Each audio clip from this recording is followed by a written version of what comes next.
ಸ್ನೇಹಿತರೆ, ಎಲ್ರಿಗೂ ನಮಸ್ಕಾರ. ಮೈಕಲ್ ಜಾಕ್ಸನ್ ಅಮೆರಿಕದ ಖ್ಯಾತ ಸಿಂಗರ್, ಸಾಹಿತ್ಯಗಾರ ಮತ್ತೆ ಅದ್ಭುತ ಡ್ಯಾನ್ಸರ್ ಆಗಿದ್ದು, ಇವರನ್ನ ಇಡೀ ಜಗತ್ತು ಕಿಂಗ್ ಆಫ್ ಪಾಪ್ ಅಂತಲೇ ಕರಿತಾ ಇತ್ತು.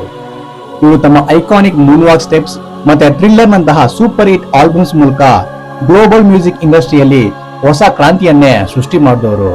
ಅತಿ ಚಿಕ್ಕ ವಯಸ್ಸಲ್ಲೇ ಜಾಕ್ಸನ್ 5 ತಂಡದ ಮೂಲಕ ತಮ್ಮ ಕರಿಯರ್ ನ ಸ್ಟಾರ್ಟ್ ಮಾಡಿ 20ನೇ ಶತಮಾನದ ಅತ್ಯಂತ ಪ್ರಭಾವಶಾಲಿ ಕಲ್ಚರಲ್ ಐಕಾನ್ ಆಗಿ ಬೆಳೆದು ನಿಂತರು. ಕಲೆ ಒಂದೇ ಅಲ್ಲದೆ ತಮ್ಮ ವಿಭಿನ್ನ ಫ್ಯಾಷನ್ ಸ್ಟೈಲ್ ಮತ್ತೆ ಸಮಾಜಮುಖಿ ಕೆಲಸಗಳಿಂದ ಫೇಮಸ್ ಆಗಿದ್ರು. 2009ರಲ್ಲಿ ತೀರ್ಕೊಂಡ್ರು. ಇಂದಿಗೂ ಕೋಟ್ಯಾಂತರ ಫ್ಯಾನ್ಸ್ ಹೃದಯದಲ್ಲಿ ಸದಾ ನೆನಪಲ್ಲಿರ್ತಾರೆ. ಆದ್ರೆ ಮೈಕಲ್ ಜಾಕ್ಸನ್ ಅವರು ಬರೋಬ್ಬರಿ 150 ವರ್ಷಗಳ ಕಾಲ ಬದುಕಬೇಕು ಅಂತ ದೊಡ್ಡ ಆಸೆ ಇಟ್ಕೊಂಡಿದ್ರು ಅನ್ನೋದು ನಿಮ್ಗೆ ಗೊತ್ತಾ?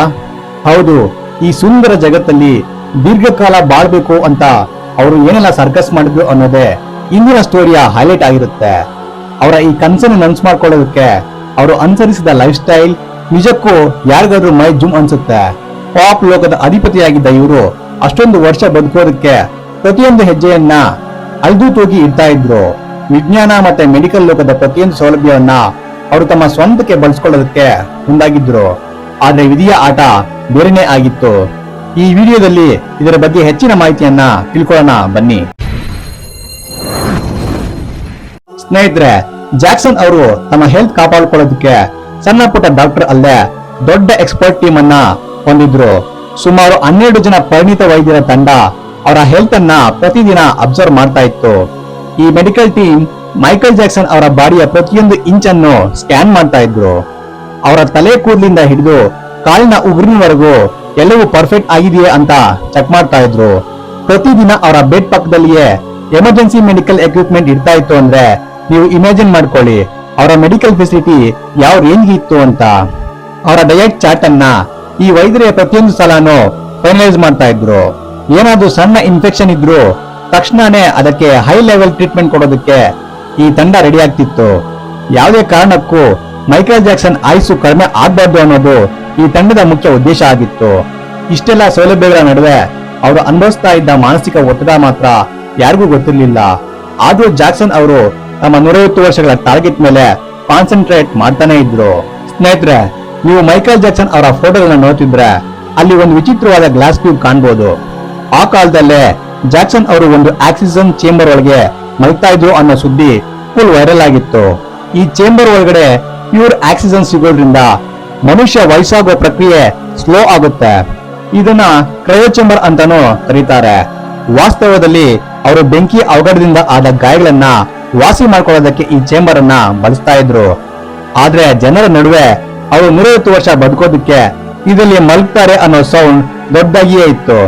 ಈ ಮಷೀನ್ ಮನುಷ್ಯನ ಬಾಡಿಯ ಪ್ರತಿಯೊಂದು ಸೆಲ್ ಅನ್ನ ರೀಜನರೇಟ್ ಮಾಡುವ ಪವರ್ ಹೊಂದಿದೆ ಅಂತ ನಂಬಲಾಗಿತ್ತು. ಮೈಕಲ್ ಜಾಕ್ಸನ್ ಕೂಡ ತಮ್ಮ ಯೌವನವನ್ನ ಉಳಿಸ್ಕೊಳ್ಳೋದಕ್ಕೆ ಇಂತಹ ಹೊಸ ಟೆಕ್ನಾಲಜಿಯನ್ನ ಅಪ್ಕೊಳ್ಳೋದಕ್ಕೆ ಹಿಂದೆ ಮುಂದೆನೂ ನೋಡ್ಲಿಲ್ಲ. ಆಕ್ಸಿಜನ್ ಮಟ್ಟವನ್ನು ಹೆಚ್ಚಿಕೊಳ್ಳೋದ್ರ ಮೂಲಕ ತಾರುಣ್ಯವನ್ನ ಕಾಪಾಡಿಕೊಳ್ಳೋದು ಅವರ ಮೇನ್ ಪ್ಲಾನ್ ಆಗಿತ್ತು. ಪ್ರತಿಯೊಂದು ಸಲ ಆ ಚೇಂಬರ್ ಒಳಗೆ ಹೋಗುವಾಗ್ಲೂ ಅವರು ಹೊಸ ಬದುಕನ್ನ ಪಡಿತೀನಿ ಅಂತ ಭಾವಿಸ್ತಾ ಇದ್ರು. ಆದ್ರೂ ಇದು ವೈಜ್ಞಾನಿಕವಾಗಿ ಎಷ್ಟು ಸಾಧ್ಯ ಅನ್ನೋದು ಇಂದಿಗೂ ಒಂದು ದೊಡ್ಡ ಮಟ್ಟದ ಚರ್ಚೆಯ ವಿಷಯ ಆಗಿತ್ತು. ಸ್ನೇಹಿತರೆ, ಮೈಕಲ್ ಜಾಕ್ಸನ್ ತಮ್ಮ ಫೇಸ್ ಮತ್ತೆ ಬಾಡಿ ಫೀಚರ್ಸ್ ಗಳನ್ನ ಬದಲಿಸ್ಕೊಳ್ಳೋದಕ್ಕೆ ಅನೇಕ ಬಾರಿ ಸರ್ಜರಿಗಳನ್ನ ಮಾಡಿಸ್ಕೊಂಡಿದ್ರು. ಬರೀ ಸೌಂದರ್ಯಕ್ಕಾಗಿ ಮಾತ್ರ ಅಲ್ಲದೆ ತಮ್ಮ ಬಾಡಿ ಲೈಫ್ ಹೆಚ್ಚಿಕೊಳ್ಳೋದಕ್ಕೆ ಅವರು ಅಂಗಾಂಗ ದಾನಿಗಳ ಸಂಪರ್ಕದಲ್ಲಿದ್ರು. ಭವಿಷ್ಯದಲ್ಲಿ ಅವರ ಯಾವ್ದಾದ್ರೂ ಆರ್ಗಾನ್ ಫೇಲ್ ಆದ್ರೆ ತಕ್ಷಣವೇ ಅದನ್ನ ರೀಪ್ಲೇಸ್ ಮಾಡಲು ಸಿದ್ಧತೆ ಇತ್ತು. ಅವರು ತಮ್ಮ ಮುಖದ ಚರ್ಮವನ್ನ ಲೈಟ್ ಮಾಡ್ಕೊಳ್ಳೋದಕ್ಕೆ ಮತ್ತೆ ಮೂಗಿನ ಶೇಪ್ ಬದಲಿಸೋದಕ್ಕೆ ತುಂಬಾನೇ ಇನ್ವೆಸ್ಟ್ ಮಾಡಿದ್ರು. ಈ ಕಾಸ್ಮೆಟಿಕ್ ಸರ್ಜರಿಗಳು ಅವರ ಕಾನ್ಫಿಡೆನ್ಸ್ ಹೆಚ್ಚೋದಕ್ಕೆ ಸಹಾಯ ಮಾಡುತ್ತೆ ಅಂತ ಅವರು ಗಟ್ಟಿಯಾಗಿ ನಂಬಿದ್ರು. ಪ್ರತಿಯೊಂದು ಬಾರಿ ಆಪರೇಷನ್ ಥಿಯೇಟರ್ಗೆ ಹೋದಾಗ್ಲೂ ಅವರು ಹೊಸ ರೂಪದ ಕನಸು ಕಾಣ್ತಾ ಹೋಗ್ತಿದ್ರು.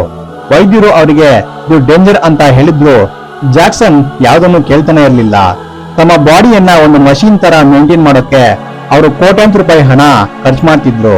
ಆದ್ರೆ ಇಂತಹ ಸರ್ಜರಿಗಳು ಅವರ ಆರೋಗ್ಯದ ಮೇಲೆ ಲಾಂಗ್ ಟರ್ಮ್ ಎಫೆಕ್ಟ್ ಬೀರಿದ್ದು ಮಾತ್ರ ದುರಂತದ ಸಂಗತಿ. 150 ವರ್ಷ ಬದುಕಬೇಕು ಅನ್ನೋ ಆಸೆ ಅವರನ್ನ ಇಂತಹ ರಿಸ್ಕಿ ಕೆಲಸಗಳನ್ನ ಮಾಡೋದಕ್ಕೆ ಸದಾ ಮೋಟಿವೇಟ್ ಮಾಡ್ತಲೇ ಇತ್ತು. ಸ್ನೇಹಿತರೆ, ಬದುಕೋ ಆಸೆ ಇರೋರು ಆಹಾರದ ಮೇಲೆ ಕಂಟ್ರೋಲ್ ಹೊಂದಿರಬೇಕು ಅನ್ನೋದು ಜಾಕ್ಸನ್ ಅವರ ಸಿದ್ಧಾಂತ ಆಗಿತ್ತು.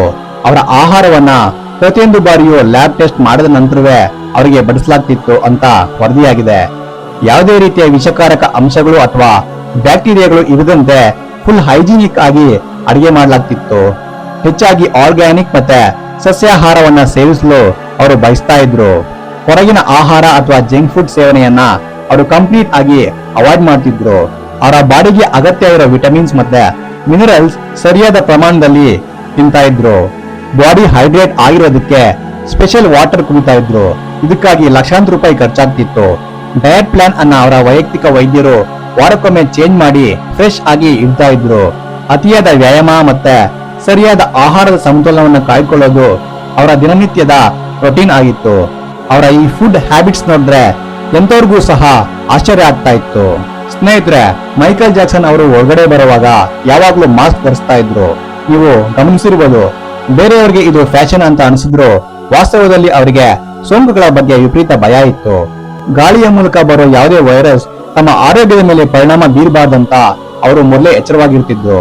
ಜನರೊಂದಿಗೆ ಹ್ಯಾಂಡ್ ಶೇಕ್ ಮಾಡಿದ ತಕ್ಷಣ ಸ್ಯಾನಿಟೈಸರ್ ಬಳಸೋ ಅಭ್ಯಾಸವನ್ನ ಅವರು ಅವತ್ತಿಂದನೇ ಫಾಲೋ ಮಾಡ್ತಿದ್ರು.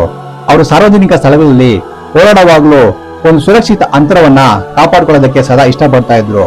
ಅವರ ಬಾಡಿ ಇಮ್ಯುನಿಟಿ ಸಿಸ್ಟಮ್ ಬಗ್ಗೆ ಅವರಿಗೆ ತುಂಬಾ ಕಾಳಜಿ ಇದ್ದಿದ್ರಿಂದ ಈ ರೀತಿ ಮಾಡ್ತಾ ಇದ್ರು. ಯಾರಾದ್ರೂ ಸಣ್ಣದಾಗಿ ಕೆಮ್ಮಿದ್ರು ಜಾಕ್ಸನ್ ಅಲ್ಲಿಂದ ತಕ್ಷಣವೇ ದೂರ ಹೋಗ್ತಾ ಇದ್ರು. ಅವರ ಮನೆ ಅಥವಾ ಸ್ಟುಡಿಯೋವನ್ನ ಕೂಡ ಹೈ ಲೆವೆಲ್ ಏರ್ ಫಿಲ್ಟರ್ ಗಳ ಮೂಲಕ ಕಂಪ್ಲೀಟ್ ಆಗಿ ಪ್ರೊಟೆಕ್ಟ್ ಮಾಡಲಾಗಿತ್ತು. ಪ್ರತಿಯೊಂದು ಸಣ್ಣ ಇನ್ಫೆಕ್ಷನ್ ಕೂಡ ಆಯುಸನ್ನ ಕಡಿಮೆ ಮಾಡುತ್ತೆ ಅಂತ ಅವರು ಸದಾಕಾಲ ಭಯ ಪಡ್ತಾ ಇದ್ರು. ಇಷ್ಟೆಲ್ಲಾ ಮುಂಜಾಗ್ರತೆ ವಹಿಸಿದ್ರು ಅವರು ತಮ್ಮ ಜೀವನದ ಕೊನೆಯ ದಿನದಲ್ಲಿ ಸಾಕಷ್ಟು ನೋವು ಅನುಭವಿಸಬೇಕಾಗಿತ್ತು.